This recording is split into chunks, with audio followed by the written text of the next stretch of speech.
Hello, I'm Travis Tolbert, and I'm going to be talking about nutrition. Okay, so some of you, when you're eating, you're only eating once or twice a day, sometimes maybe three. It's important that you eat at least every 2 to 3 hours. So if you're getting up at, let's say, 6 a.m. and you're going to bed at, let's say, 10 p.m., that will be 5 to 6 small meals per day. Now, it's important that you eat 5 to 6 small meals per day or every 2 to 3 hours because that elevates your metabolism. Okay, I'm going to show you how. I'm going to show you why. Okay. So every time you eat, you're stimulating your metabolism. So you're increasing your metabolism every time you eat. So let's say you eat just twice a day. So that's what you're doing in your metabolism. Twice a day with your meal plan, okay? So once you elevate your metabolism, it's going to go down after you eat. Sometimes that's why you may feel that crash after you get done eating, okay? The reason why our metabolism goes up while we're eating or right after we eat is to assimilate those nutrients. Our body needs to burn those calories in order to digest the food.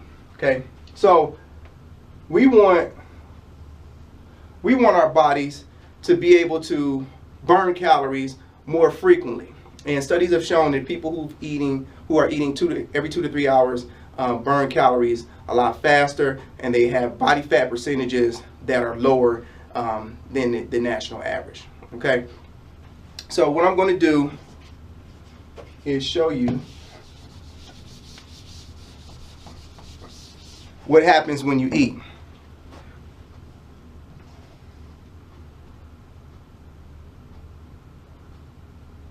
So let's say we add in a couple of meals.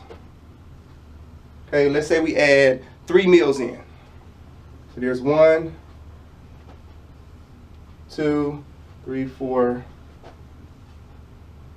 5. Let's say we're eating 5 times a day. So now our metabolism is elevated more frequently. So our body sees a steady stream of nutrients. So whereas before our metabolism would come all the way down here, now our metabolism has been elevated up there. Okay.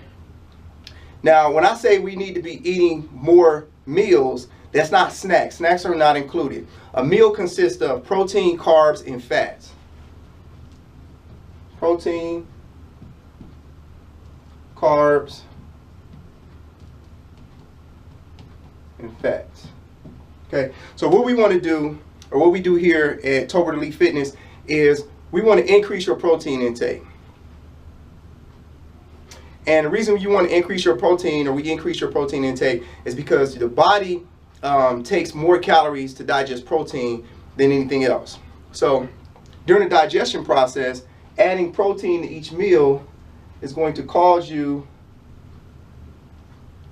to burn even more calories during the digestion process. Okay, and protein is generally what the body uses to build muscle, repair muscle, build and repair muscle, uses those amino acids. So we want to take in more of those. Okay, so some good protein sources that we can get is lean meats, protein powders, protein supplements, that sort of thing.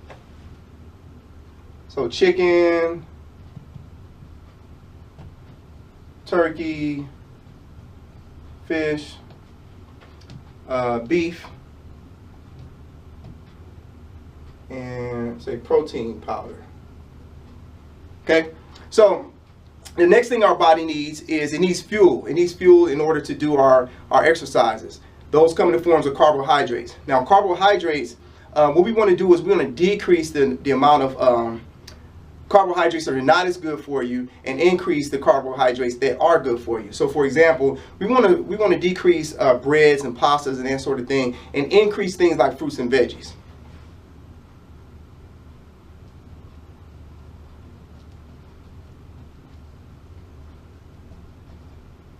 I double underline vegetables because vegetables take more calories to digest. So adding vegetables to each meal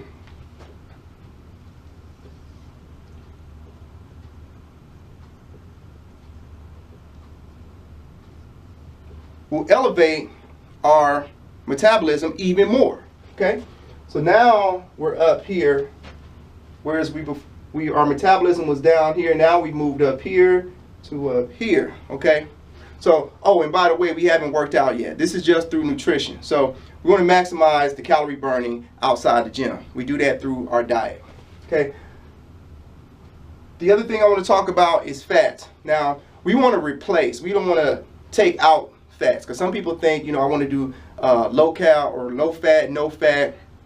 Those are fine, but some people end up taking out too much fat out of their diet. Our bodies actually need fat to burn fat. Okay, so we want to keep fats constant, but we want to replace the fats that we're eating with healthy fats. So some bad fats is like saturated fats, stuff like bacon, very greasy bacon, things like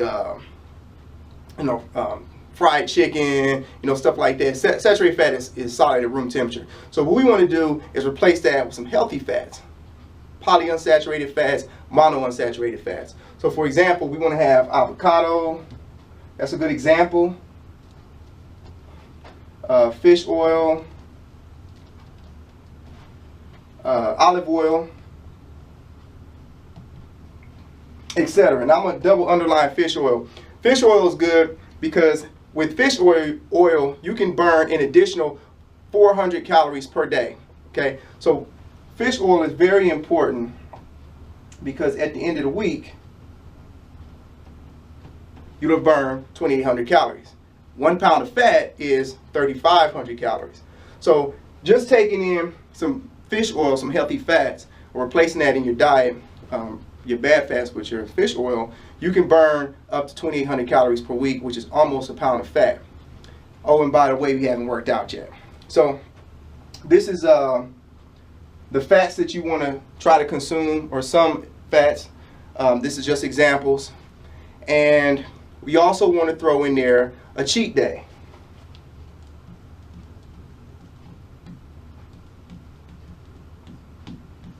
And that's going to do two things for us. That's going to help us to stay on our eating plan. It's also going to help us to burn additional calories. You're probably asking why, or how can it help me burn additional calories? Well, if you were to eat like this throughout the week, then you're telling your body this is normal. Now, if you throw a caloric spike in there on one of those days, or maybe a couple of meals on one of those days, your body's going to look at that as being abnormal. So it's going to want to assimilate those nutrients rather quickly to get back to what it's used to. So a cheat day can actually be good for you. Still enjoy some of the things that you like that are not as good for you while staying on your sensible eating plan. That's it. Any questions, please feel free to email me, Travis@TolbertEliteFitness.com, and check out my website at www.TolbertEliteFitness.com. Performance, progress, results.